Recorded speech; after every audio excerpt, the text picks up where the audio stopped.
She ran, the only sound her own ragged breath, tearing through the moonless dark. Each gasp a prayer, each footfall on the unforgiving earth, carrying her further from the man who thought he owned her. Behind her lay Redemption Gulch, and the brutal Sheriff Brody, whose chilling proposal of marriage felt more like a cage slamming shut. Ahead lay the whispering wilderness the townsfolk called Cheyenne territory, a place deemed certain death. But what terror awaited her out here in the vast, dark unknown? Could it truly be worse than the man hunting her? She fled one monster, straight towards perceived savagery, little knowing her only hope for survival, and an unexpected connection that would change everything, lay with the very Cheyenne warrior she'd been taught to fear. Ilara had sought refuge, not romance, when the dusty stagecoach deposited her in Redemption Gulch 3 months earlier. She craved anonymity, a quiet corner in the world to mend the torn fabric of her past. Taking a small room above the mercantile owned by the kind, perpetually nervous Mrs. Gable, she kept her head down, her skills with a needle earning her keep, her past locked away behind guarded eyes. She moved through the town quietly, carefully, trying not to ripple the stagnant waters of the place. But Redemption Gulch wasn't peaceful, it was suffocated. The air itself felt thick with unspoken fear, clinging like the dust that coated every surface. The source was clear, Sheriff Caleb Brody. He ruled not with justice, but with the chilling efficiency of absolute control.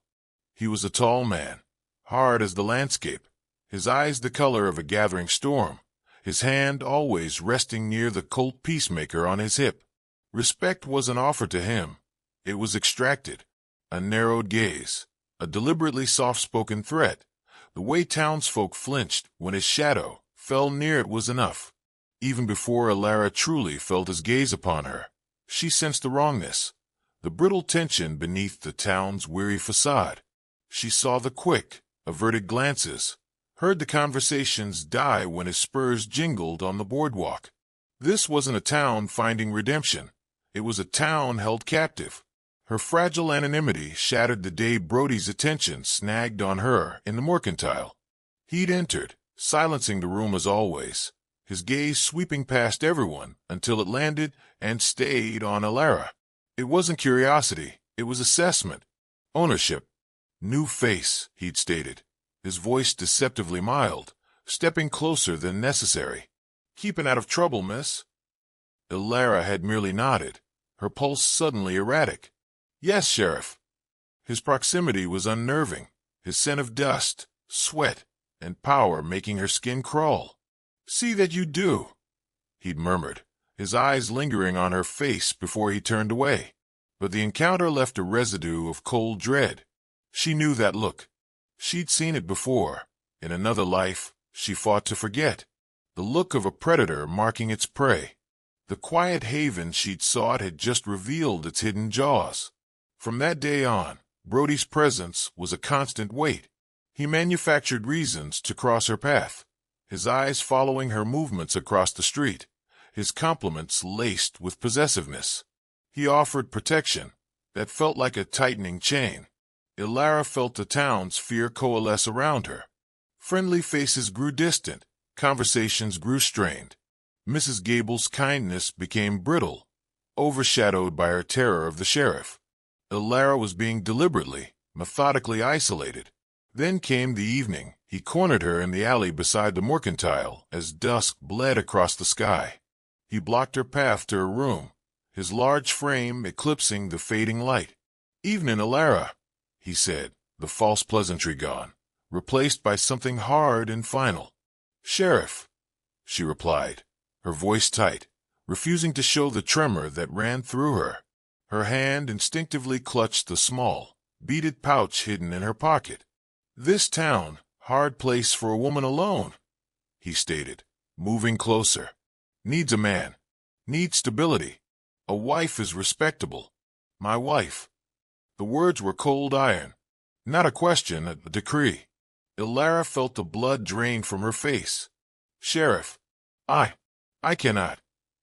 His hand shot out, fingers biting into the flesh of her arm like steel traps. "I think you can," he whispered, his breath hot and laced with menace. A smart woman learns. And a vulnerable woman, well, accidents happen out here. He released her abruptly, leaving painful red marks. Think on it. Sunday. Be ready. He turned, his spurs ringing like a death knell on the steps. Trapped. The word echoed in the sudden silence. He hadn't asked. He had commanded, his authority the bars of her prison. Fear threatened to paralyze her, but beneath it, something else stirred. A cold, sharp focus born of past survival.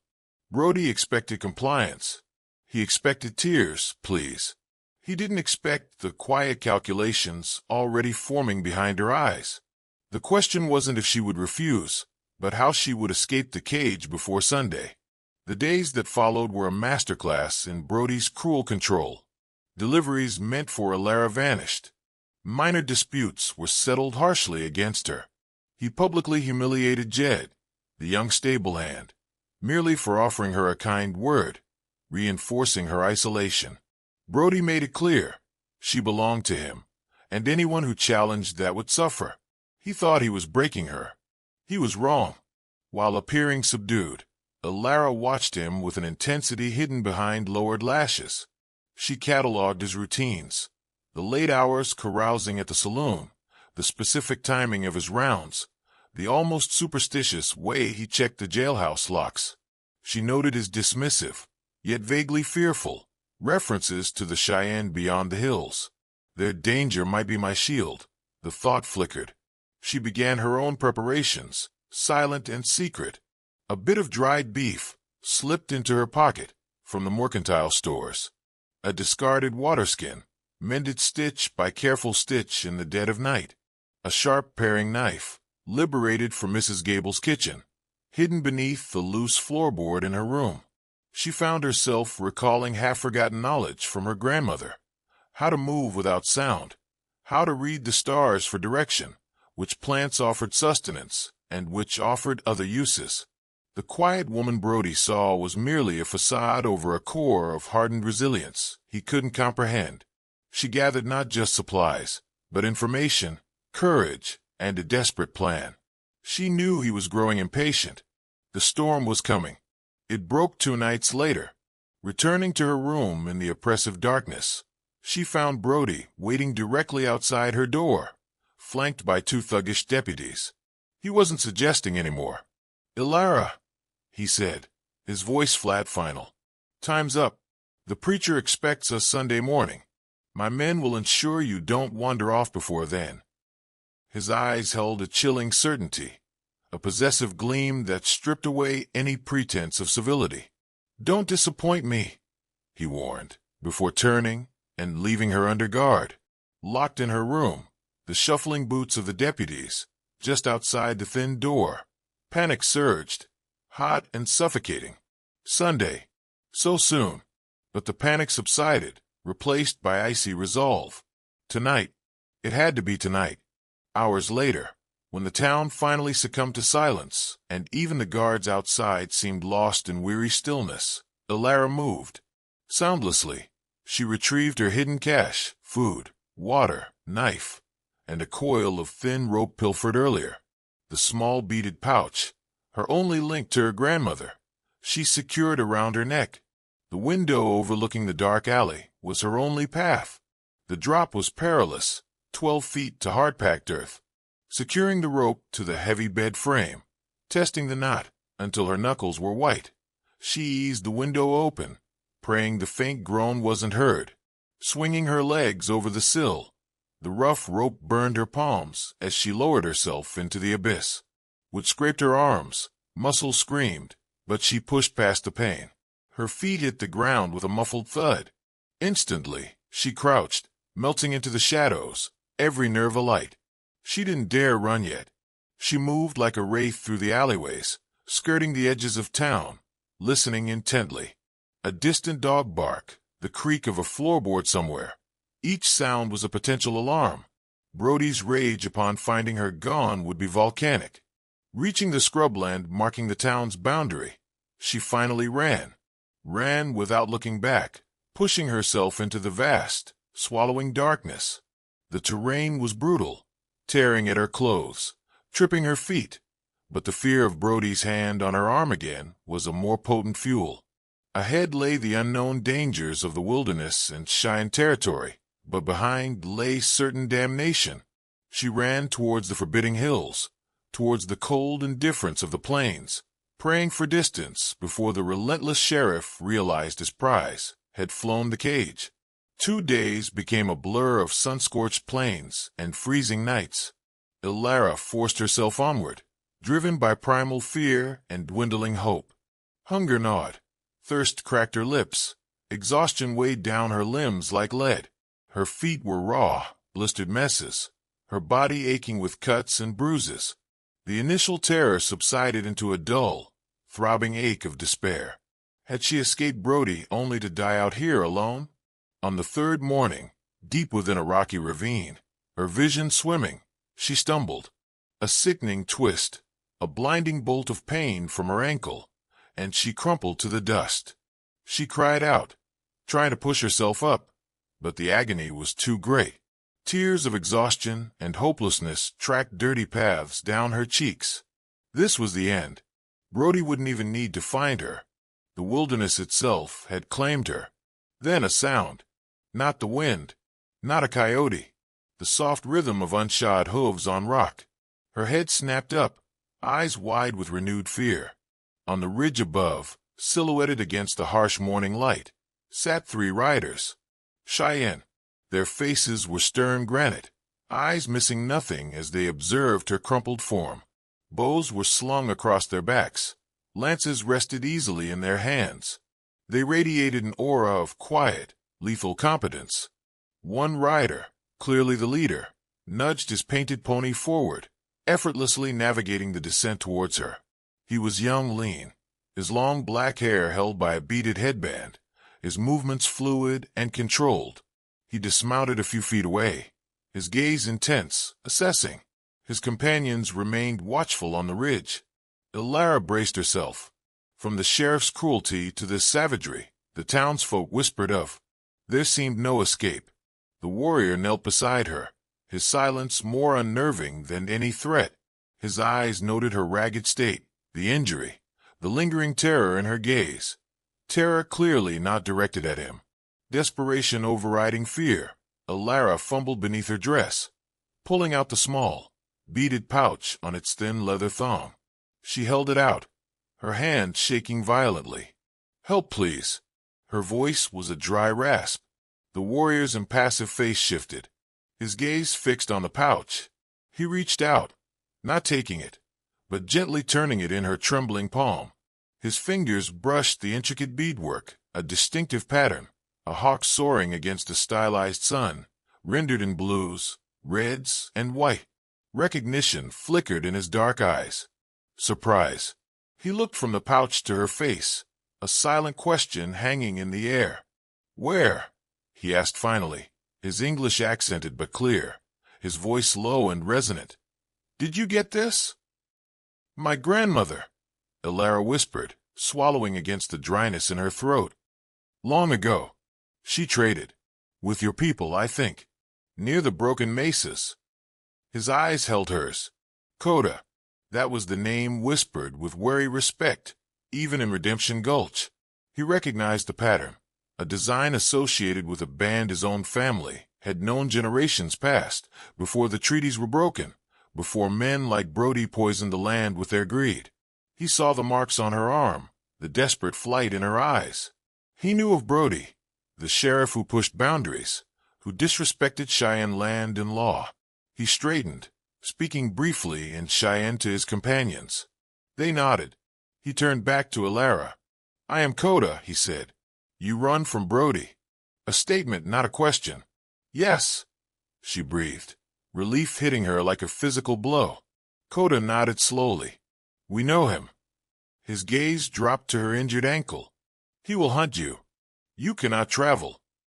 He paused, his decision made, driven by old connections, by Brody's transgressions, perhaps by a warrior's code that recognized desperation and courage. "We take you to our camp. You will be safe for now."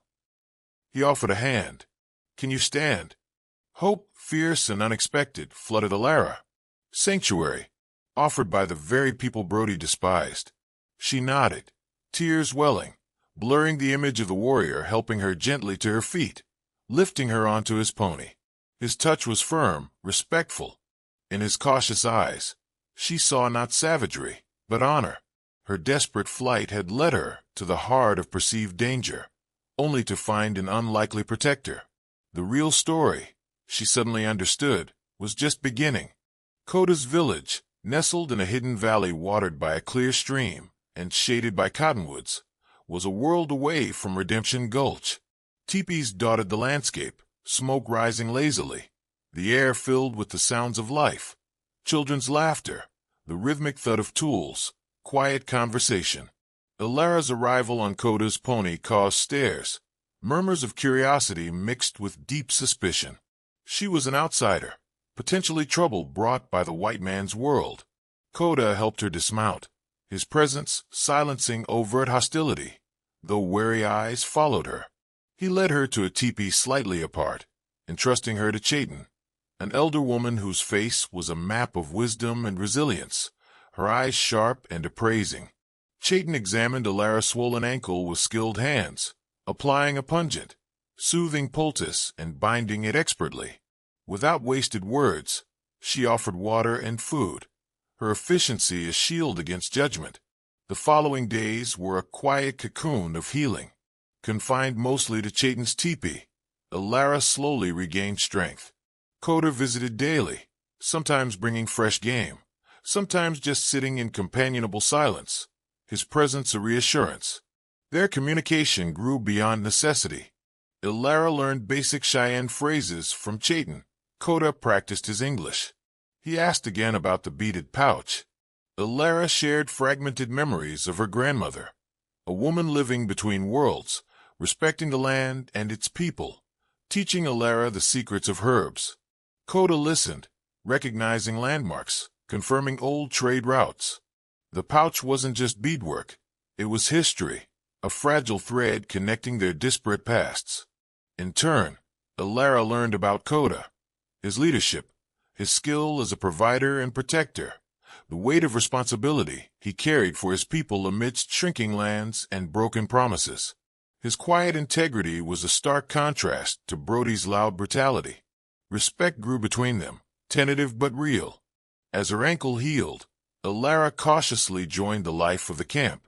She helped Cheyenne, her mending skills appreciated, her knowledge of plants, learned from her grandmother, earning Cheyenne's grudging respect when she showed a better way to prepare a fever remedy. The children, initially wary, grew curious, then friendly. A small girl gifted her a carved bird, a simple act of acceptance that warmed Alara more than the prairie sun. For the first time since fleeing her old life, a fragile sense of belonging took root. But peace was precarious. Koda's scouts brought worrying news. Sheriff Brody was scouring the edges of Cheyenne territory, his patrols more frequent, more aggressive. His pride wouldn't let her disappearance go unchallenged. "He seeks you," Koda said grimly one evening, watching the sun dip below the horizon. "Men like Brody cannot tolerate defiance. To lose what they consider theirs, it is an unbearable insult." "I know," Alara whispered, the old fear momentarily returning. "I put you all in danger by being here." Koda turned, his gaze steady. "Brody disrespects the boundaries long before you arrived. Giving you shelter it is right, but it is also a stand against his arrogance." His eyes held a new depth. "He must not take you back." A bond, unspoken but powerful, had formed between them, a quiet understanding forged in shared defiance and growing affection. Alara saw in Koda the strength and honor she had never known. Koda saw in Alara a spirit as resilient as the wild grasses, a quiet courage that mirrored his own sense of duty. In this hidden valley, love was beginning to bloom, fragile and unexpected, even as Brody's shadow stretched longer, threatening the sanctuary they had found together. The confrontation was no longer a possibility. It was an inevitability.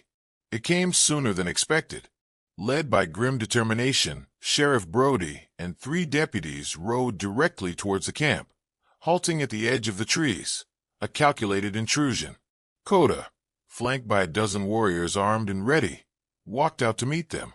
Hidden just inside Chayton's teepee, Alara watched, her heart hammering against her ribs. Coda. Brody's voice was rough, arrogant. He spat contemptuously onto the sacred ground. Enough games. Give me the woman. Alara.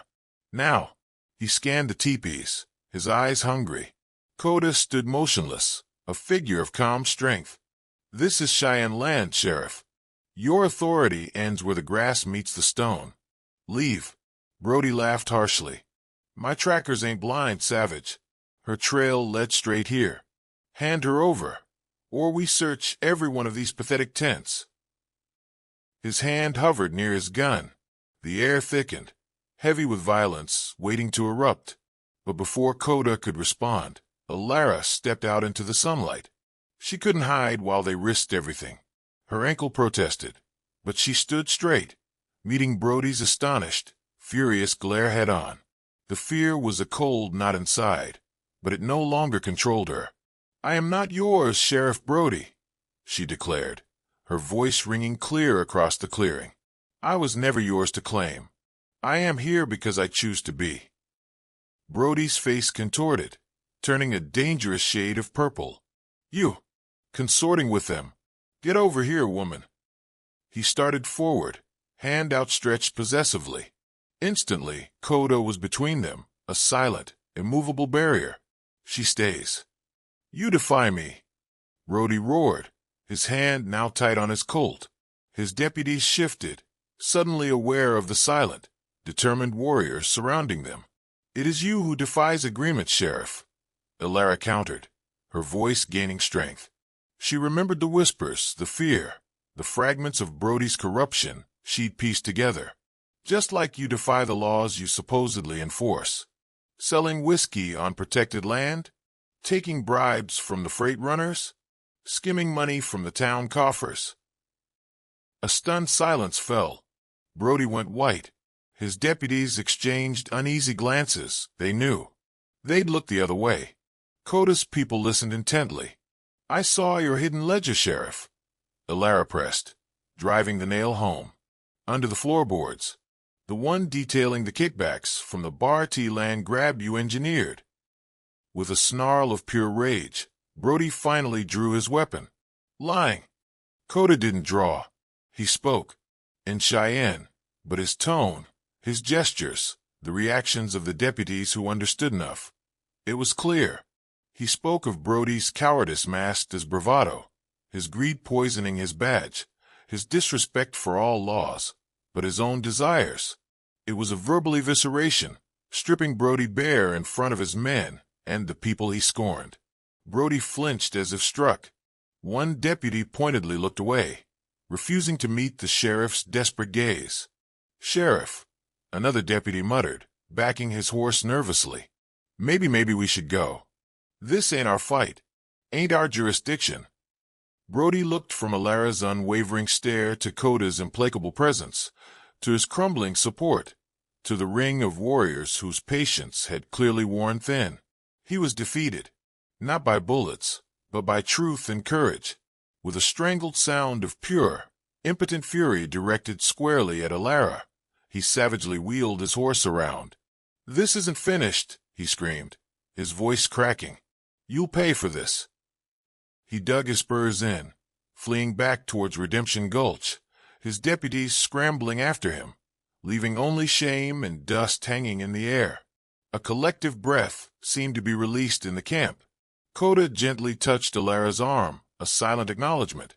She managed a shaky smile. The showdown hadn't been pistols at dawn, but something far more powerful. Brody's tyranny, built on fear, had shattered against the combined strength of an escaped woman finding her voice, and a warrior defending his home and his honor. In the weeks that followed, the echoes of Brody's humiliation rippled back to Redemption Gulch. Alara's accusations, likely confirmed by Brody's rattled deputies, ignited long-simmering resentment among the townsfolk. Faced with open suspicion and the erosion of his fearful authority, Brody didn't wait for justice to find him. He vanished into the night, leaving Redemption Gulch to tentatively reclaim its name and its future. For Alara, the camp was no longer just a sanctuary. It was home. The dangers she and Coda had faced together forged their bond into something deep and enduring.